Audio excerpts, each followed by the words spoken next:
লিখছেন একটা বইতে যে যখন লেখা হয় না, এই আশ্চর্য বই কিন্তু উনি ঘোষের কাছ থেকে নিয়েছিলেন।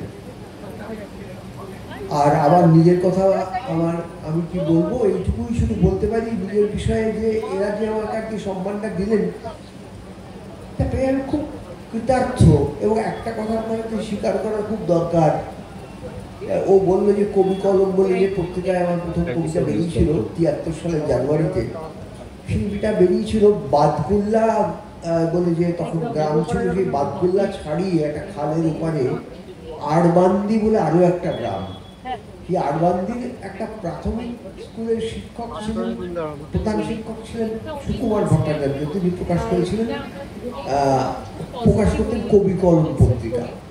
সেখানে আমার লেখা প্রথম ছাপার উপরে বেরোয় 73-এর জানুয়ারি মাসে। আমি নিজের সম্পর্কে মনে করি যে আমি কিছু কিছু মানুষ থাকে না ইংরেজিতে যাদের বলে ওভার রেটেড। আমি জীবনে যতটুকু কাজ করেছি, যেটুকু আমার প্রাপ্য, আমি অনেক বেশি পেয়েছি, অনেক বেশি সমাদর, অনেক বেশি মানুষের আলিঙ্গন, ভালোবাসা, অনেক সম্মান আমি পেয়েছি। কিন্তু পাবলিশার্স এবং বুক সেলার্স তাদের কাছ থেকে পাওয়া এই সম্মান কিন্তু সকল থেকে পৃথক।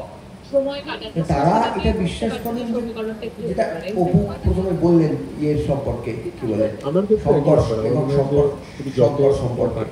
লেখক সবসময় তরুণী থাকেন বলে বলে তার বয়সটা হয়তো অঙ্কের সংখ্যায় বাড়ে।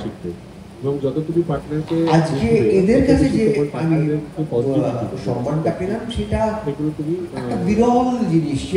এটা আমি কোনদিন ভাবিনি যে বইমেলায় ঘুরে বেড়াতাম, সেই বইমেলার যে প্রধান যারা তারা আমাকে ডেকে সম্মান দেবেন। আমি এটা যোগ্য নই, আমি এমন ধরনের নিজের কাজকে এখন নিজে বুঝতে পারি সারা জীবন যা লিখেছি।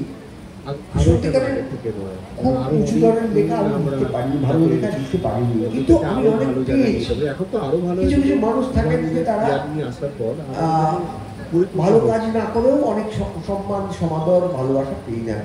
আমি তাদের সেই সৌভাগ্যবানদের মধ্যে একজন। একটা কথা এখানে জানিয়ে রাখি, ত্রিদীপ বাবু এবং সুধাংশু বাবুকে, অপুকেও, সেটা হলো যে এই বইমেলা যখন শুরু হয়েছিল 48 বছর আগে, তখন যারা জন্মই নেয়নি এইরকম অন্তত 4-5 জনের স্টল, 6টা স্টল অন্তত এই বছর বইমেলাতে আছে। মানে তখন তারা জন্মই নেয়নি, তাদের কারো বয়স 35, কারো বয়স 39, কারো হয়তো 38, এইরকম বয়সী সব, কারো 36, এইরকম বয়সী সব ছেলেমেয়েরা তারা প্রকাশক হয়েছে এবং তারা সেখানে স্টল পেয়েছে এবং এই স্টল দিয়েছেন এই ত্রিদীপবাবু, সুধাংশুবাবুরাই তাদের স্টল দিয়েছেন।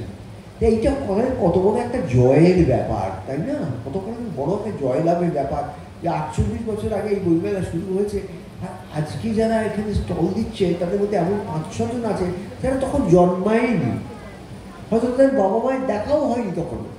যে 35 বছরের ছেলেটি যে স্টল দিয়েছে বা 36 বছরের ছেলেটি যে স্টল দিয়েছে, আলাদা স্টল কিন্তু ব্রিটিশ বাণিজ্যের টেবিল নয়, তারা যে সেটা দিতে পেরেছে, এইটাতে বোঝা যায় যে এই বইমেলা যখন শুরু হয়েছিল তখন থেকে আজ পর্যন্ত যে এই 48 বছর তারা পথ হেঁটেছেন, সেই পথ হাঁটাটার সার্থকতা, তার অগ্রগতি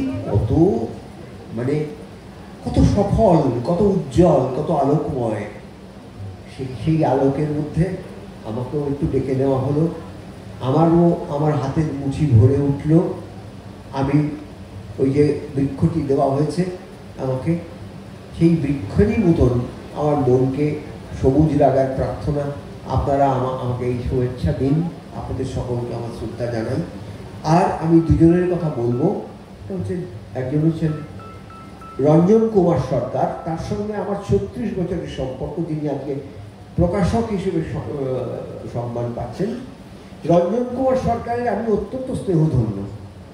আমি একেবারেই আমার প্রথম জীবনে আমার প্রথম কবিতার বই বেরোয় আনন্দ কমিশন থেকে, তখন রঞ্জন সরকার সবটা দেখে দিয়েছিলেন এবং সেই সময়টা থেকে রঞ্জনবাবুর সঙ্গে আমার, এখন রঞ্জনদার সঙ্গে আমার এখনো খুবই একাত্ম সম্পর্ক আছে।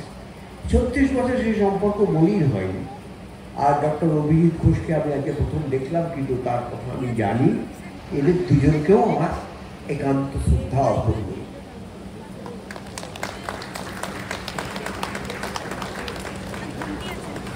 ধন্যবাদ জানাই কবি সাহিত্যিক জয় গোস্বামীকে। রঞ্জন সরকার, তার সম্পর্কে জয়দা কিছু কথা বলে গেলেন। 1968 সালে ইন্ডিয়ান অ্যাসোসিয়েট পাবলিশিংয়ে রঞ্জন সরকার প্রথম চাকরিতে যোগদান করেন। এই প্রকাশনা ছিল গ্রেস সিনেমার ওখানে